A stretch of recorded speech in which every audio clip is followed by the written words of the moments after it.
بسم اللہ الرحمن الرحیم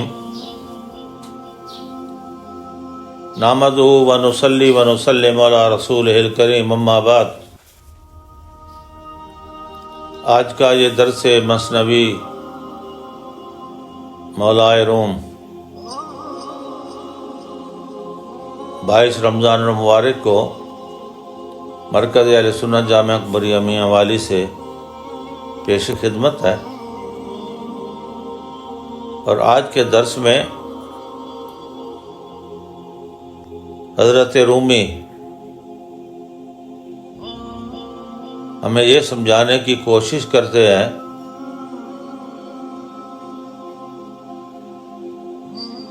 کہ عام لوگوں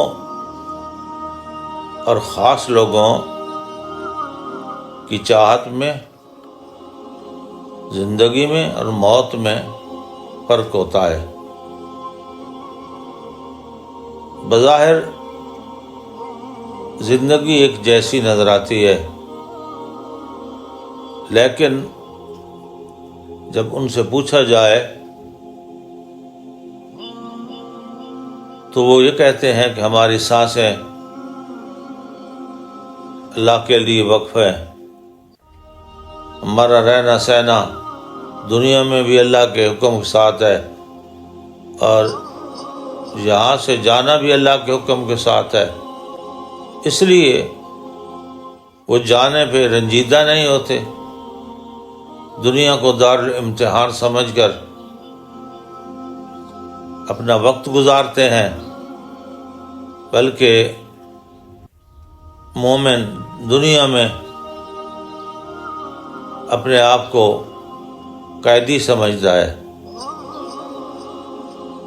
کیونکہ روح کو جو ایک نورانی چیز تھی جسم بند کر دیا گیا اور اس کو جسم کے تابع کر دیا گیا، تو اس کے جو اعمال ہوتے ہیں وہ روح پہ اثر انداز ہوتے ہیں۔ تو نیک لوگوں کے اعمال اس بات کا ان سے تقاضا کرتے ہیں کہ وہ ہمیشہ یاد الہی میں وقت گزاریں اور احکام الہی کی تقبیل کریں، لیکن دنیا دارالامتحان ہے، اس میں اللہ تعالیٰ نے بہت سی مصروفیتیں رکھی ہیں، اور ہر شخص جب ان مصروفیتوں میں گم ہو جاتا ہے تو پھر یاد الہی سے اس وقت غافل ہو جاتا ہے، جبکہ جب یہ پردہ دنیا کا ہٹتا ہے تو پھر اس کے لیے انعامات شروع ہوتے ہیں۔ جو اہل دنیا ہیں وہ اس کو دوسری نظر سے دیکھتے ہیں کہ دنیا عیش و پرستی کا مقام ہے ہمارے لیے، کھانے پینے کا جہان ہے ہمارے لیے، تو وہ دنیا میں اپنی کامیابی اور خوشی سمیٹتے ہیں، جبکہ آخرت کی طرف ان کا دھیان بھی نہیں ہوتا، اور جب وہ جاتے ہیں خود بھی روتے جاتے ہیں، دوسروں کو بھی رلاتے جاتے ہیں۔ تو اب دو موتوں میں فرق مولانا روم بتاتے ہیں۔ چوں بلال از ذوف شد ہم چوں ہلال، چوں بلال از ذوف شد ہم چوں ہلال، رنگ مرگ افتاد بر روح بلال، جفت او دیدش بگفتا واہ رب، جفت او دیدا بگفتا واہ رب، پس بلالش گفت نئے وا طرب۔ کہتے ہیں جب حضرت بلال کا رنگ زرد ہو گیا، موت کے آثار ان پر غالب ہو گئے، تو ان کی رفیقہ حیات ان کے سرانے بیٹھی تھی اور وہ بین کر رہی تھی، واہ حسرتا واہ حسرتا، ہائے افسوس ہائے افسوس، بلال کو کیا ہوا، وہ ہم سے جدا ہو رہا ہے۔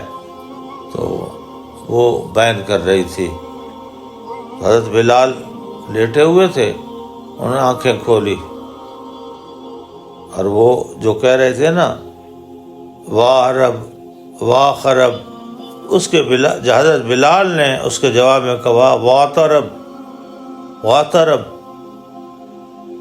واہ خوشی واہ کامیابی، واہ خوشی واہ کامیابی۔ اور ان کا رنگ خوشی سے کھل اٹھا۔ بیوی نے رنگ زرد دیکھا، رو پڑی، واہ رب اور واہ خرب کے نعرے لگانے لگی۔ حضرت بلال نے آنکھیں کھولی تو انہوں نے کہا نہیں، واہ تو رب، میرے لیے تو بڑی خوشی کا وقت ہے، میں کامیاب ہو گیا، میں کامران ہو گیا، میں ابھی دنیا سے چھٹکارا پا کر حضور علیہ الصلوۃ والسلام کے دامن میں پہنچوں گا، آپ کی زیارت کروں گا، صحابہ سے ملوں گا، میرے لیے بڑا خوشی کا مقام ہے۔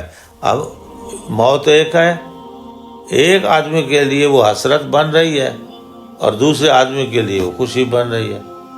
وجہ یہ ہے ایم اور مقصد جدا ہے نا۔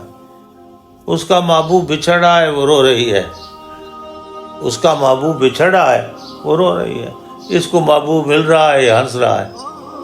نظریات ہے نا۔ موت ایک پل ہے جو پیارے کو پیارے سے ملاتا ہے، تو وہ تو خوشی کا اظہار کر رہے ہیں۔ مولانا کہتے ہیں تا کنو اندر حرب بودم زیست، تو چے دانی مرگ چی ایسست چیز، ای ہمیں گفت و رخش در عین گفت، نرگس و گلبرگ و لالا میش گفت۔ حضرت بلال نے اپنی بیوی کو کہا خاموش خاموش، پتہ ہے اس موت کے بعد مجھے کتنے انعام ملیں گے، اس موت کے بعد مجھے کتنے انعام ملیں گے۔ ای ہما رخشش در عین گفت۔ حضرت بلال نے کہا کہ یہ تو میرے لیے نعمت ہے، یہ موت میرے لیے نعمت ہے۔ اور حضرت بلال کا چہرہ نرگس اور گلاب کے پھولوں کی طرح چمک دمک اٹھا، مسکرانے لگے۔ تابرو چشموں پر انوارے او، میں گواہی داد بر گفتارے او۔ اور آپ کی بیوی کہتی ہے کہ آپ کا چہرہ آپ کی کامیابی کی دلیل دے رہا تھا۔ ہم رو رہے تھے اور آپ ہنس رہے تھے، اور آپ کا چہرہ اس طرح کھلا ہوا تھا جس طرح گلاب کا کھلا پھول اور نرگس کا پھول کھلا ہوتا ہے۔ مردم نا دیدہ باشد روسیا، مردم دیدہ بود مرآت ماہ۔ سمجھا؟ میں نے تو اس کا چہرہ دیکھا تو وہ تو حبشی تھا، کالے رنگ کا تھا، کالے رنگ کا تھا، حبشی تھا۔ اور مرنے کے وقت میں نے اس کا چہرہ دیکھا کہ وہ شیشے کی طرح دمک رہا تھا، وہ شیشے کی طرح چمک رہا تھا۔ خود کے بے انداز مردم دید ترا، در جہاں جز مردم دیدہ فضا۔ تو حضرت بلال کی آنکھ اور پتلی جو آسمان کی طرف لگی ہوئی تھی، گویا کہ آپ کا جسم پورا اس پتلی کی مانند سیاہ بھی تھا، اور وہ آنکھ جو ہے نا کوئی نظارے بھی دیکھ رہی تھی۔ پس جزء مقلد آبدن در صفات مردم دیدہ و بلند، کہ لوگوں نے حضرت بلال کی نظر کو دیکھا، ان کے چہرے کو دیکھا، تو وہ مشاہدہ کرنے والے سبحان اللہ کہہ رہے تھے، اور حضرت بلال اپنی بیوی سے الوداعیہ کلمات کہہ کے ہنس رہے تھے۔ گفت جفتش الفراق اے خوش خصال، گفت جفتش الفراق اے خوش خصال، گفت نئے نئے الوصال است الوصال۔ بیوی نے کہا اے بلال، آج تیرے اور میرے درمیان جدائی ہو رہی ہے، آج ہم بچھڑ رہے ہیں، آج زندگی کا ساتھ علیحدہ ہو رہا ہے، اور وہ رو رہی تھی۔ تو حضرت بلال نے کہا نہیں نہیں، آج تو وصال کا دن ہے، آج تو خوشی کا دن ہے، آج تو وصال کا دن ہے۔ نظریات دونوں کے علیحدہ ہیں، ہے ایک موت، نظریات دونوں کے علیحدہ ہیں، ایک رو رہا ہے دوسرا ہنس رہا ہے، کیونکہ مقصد ہے زندگی اس نے پا لیا، وہ ہنس رہا ہے، اس نے مقصد زندگی کھو دیا، یہ رو رہی ہے۔ گفت جفت امشب غریب میں روی، از تباہ خیش غائب میں شوی۔ گفت نئے نئے بلکہ امشب جان من، میرا صد خوش از غریبی در وطن۔ وہ کہہ رہی تھی کہ افسوس کہ آج میں تنہا ہو جاؤں گی، اور میں جو ہے نا آپ میری نظروں سے غائب ہو جائیں گے تو میں اکیلی رہ جاؤں گی۔ جی رونا ہوتا ہے عورتوں کا، اولادوں کا۔ تو حضرت بلال کہہ رہے تھے نہیں نہیں، آج تو میں رونقوں میں جا رہا ہوں، آج تو میں کامیابی کے بعد محفلوں میں جا رہا ہوں، آج تو میں حضور علیہ الصلوۃ والسلام کی زیارت کروں گا، میں صحابہ سے ملوں گا۔ گفت اے جانو دلم و حسرتا، گفت نئے نئے جان من و دولتا، کہ وہ کہہ رہی تھی افسوس افسوس، حسرتا، مجھ سے میرا ماہی بچھڑ گیا۔ وہ کہہ رہے تھے سبحان اللہ، واہ اللہ تیرے انعام کہ مجھے جنت اور جنت کے نظارے نظر آ رہے ہیں۔ گفت آن رویت کجا بینم ما، گفت آن خلوت خاص خدا۔ بیوی نے کہا اب میں تجھے کہاں پاؤں گی، تو مجھ سے بچھڑ گیا، میں رو رہی ہوں، میں کہاں پاؤں گی۔ گفت اندر خلوت خاص خدا۔ آپ نے فرمایا تجھے میں اللہ تعالیٰ کی خاص بندوں کی محفل میں ملوں گا، اللہ کے خاص بندوں کی محفل میں ملوں گا۔ ہلکا ایک خاصش بتو بے وستاست، گر نظر بالا کنی سوئے پست۔ حضرت بلال نے کہا دیکھنا، جس کی نظر بلندی پہ اٹکی ہوئی ہے نا، بلندی کو دیکھ رہی ہے، وہ نظر پھر پستی کو نہیں دیکھ سکتی، وہ نظر پستی کو نہیں دیکھ سکتی۔ کامیابی کا زینہ جو دیکھتا ہے نا، پھر وہ ناکامی کی طرف نہیں جاتا، ہمیشہ کامیابی کی طرف ہی لوٹتا ہے، بشرطے کہ وہ اپنی منزل سے اپنا لگاؤ جاری رکھے۔ انہوں نے کہا میں تو اب آگے ہی جاؤں گا، میں نے پیچھے دنیا میں نہیں آنا، لیکن تو دیکھ کہ جو اوپر جاتا ہے اس کا مقام کیا ہوتا ہے۔ اندرا ہلکے ز رب العالمین، نور میں تابت چدر ہلکا نگی۔ انہوں نے کہا میں اس خدا کے انعامات کی محفل میں جا رہا ہوں جس کے نور سے جو ہے نا اس کے حلقے میں اس طرح چمکتے ہیں جس طرح انگشتی میں وہ تھیوا کہیں یا انگشتری میں وہ ناگ کہیں چمکتا ہے، اور میں تو ایسے چمکوں گا جس طرح حلقے میں انگوٹھی کا جو ہے نا وہ ہیرا چمکتا ہے۔ حضرت بلال نے اپنی بیوی کو جب یہ کہا، جان اللہ کے سپرد کر دی، اور پھر کیا ہوا کہ نبی کریم صلی اللہ علیہ وسلم کی جو حدیث آپ اپنے سامنے رکھیں کہ اللہ تعالیٰ آنے والے خوش نصیب کے لیے فرشتوں سے کہتا ہے کہ اس کا استقبال کرو، اور وہ نفس مطمئنہ جب اللہ کے حضور پہنچتا ہے تو اشارت ہے فادخلی فی عبادی وادخلی جنتی، یہ میرے خاص بندوں میں داخل کر دو، اس کو جنت الفردوس عطا کر دو۔ گفت ویراں گشت ای خانہ درے، گفت اندر ماں نگر من نگر بمے۔ اس نے کہا افسوس کہ میرا گھر ویران ہو جائے گا، میری رونقیں اگڑ جائیں گی۔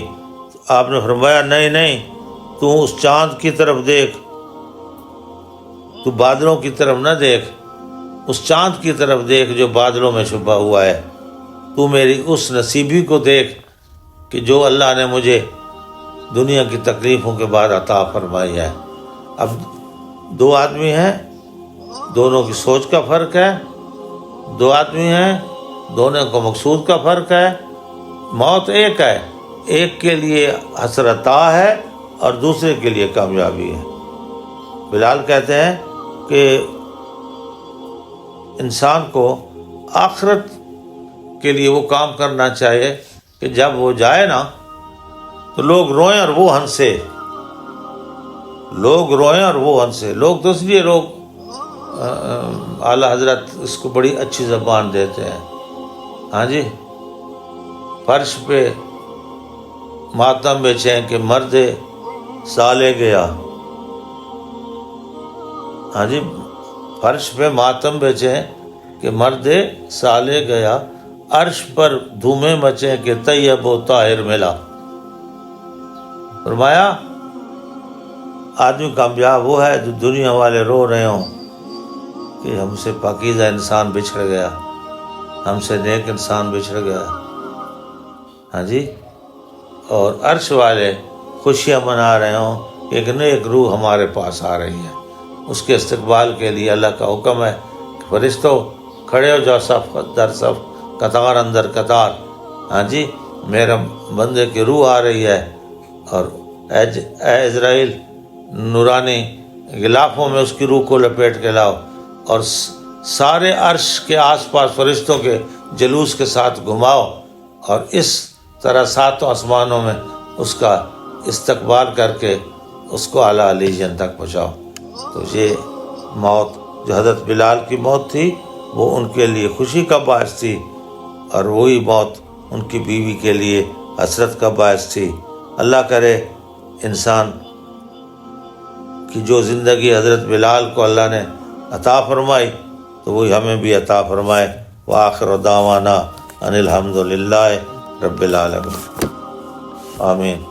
الحمدللہ رب العالمین والعاقبۃ للمتقین والصلاۃ والسلام علی رسول محمد وآلہ وصحبہ اجمعین۔